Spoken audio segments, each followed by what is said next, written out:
Hello friends, मैं पूजा राठौर अपने YouTube channel आशा study point पे आप सभी का स्वागत करती हूँ।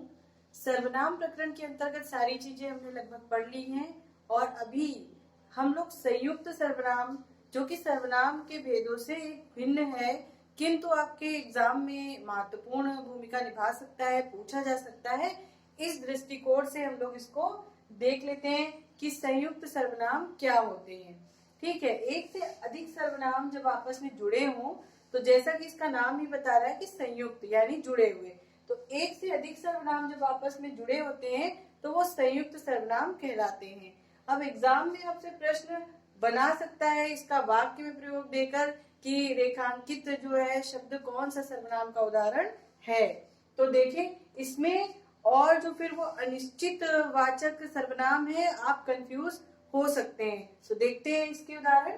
इसमें देखिए, जो कोई, सब कोई, हर कोई, और कोई और, जो कुछ, सब कुछ, और कुछ, कुछ और, कोई एक, एक कोई भी, कुछ एक, कुछ भी, कोई ना कोई, कुछ ना कुछ, कुछ कुछ और कोई इत्यादि जैसे शब्द आते हैं। उदाहरण देख लेते हैं।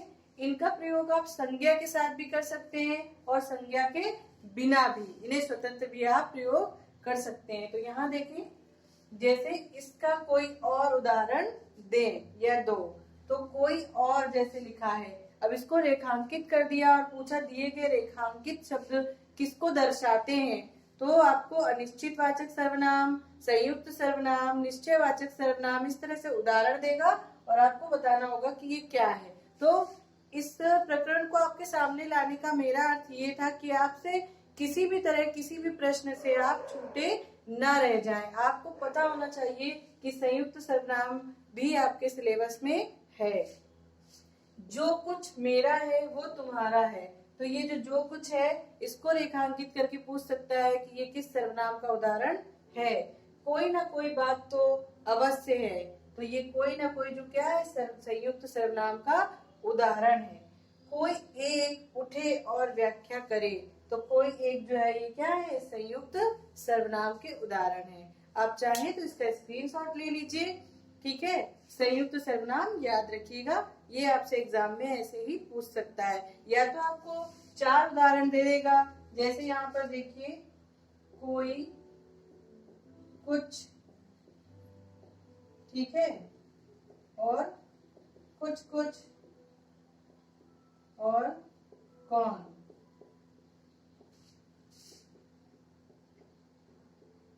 अब आपको उसने 4 विकल्प दे दिए, हो सकता है दिए गए विकल्पों में से कौन सा संयुक्त सर्वनाम का उदाहरण है। तो अब ये सिमिलर लग रहे हैं आपको, जैसे कोई, कुछ, तो आप थोड़ा सा इसमें कंफ्यूज हो सकते हैं। तो यहाँ ध्यान दीजिएगा, एक से अधिक अगर शब्द जुड़े हुए हैं तो वो सर्वनाम के शब्द हैं और जुड़े हुए हैं यानी कि संयुक्त सर्वनाम का उदाहरण है। तो आपसे इस तरह से प्रश्न यहाँ पूछा जा सकता है।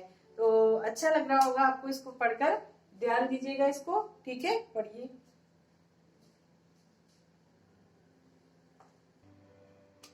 देखिए, सर्वनाम का एक और महत्वपूर्ण बिंदु है, इसको भी ध्यान रखिएगा कि आपसे प्रश्न बना सकता है यहाँ पे कि सर्वनाम में किस दृष्टि से परिवर्तन नहीं किया जा सकता।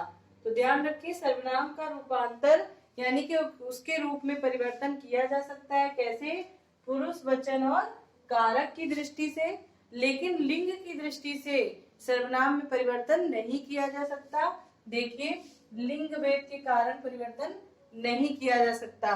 तो प्रश्न आपसे बना सकता है कि दिए गए विकल्पों में से किसमें, किस कारण से सर्वनाम में परिवर्तन नहीं उत्पन्न होता।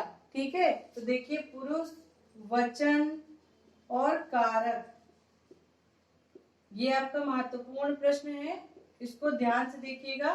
देखिए, पुरुष है तो स्त्रीलिंग पुल्लिंग हो जाएगा, जैसे कि लड़की है तो ये बदल जाएगा, और लेकिन लिंग के आधार पर इसमें कोई परिवर्तन नहीं होता। जैसे इसका उदाहरण आप देख सकते हैं यहाँ पे, वह खाता है या वह खाती है, ठीक।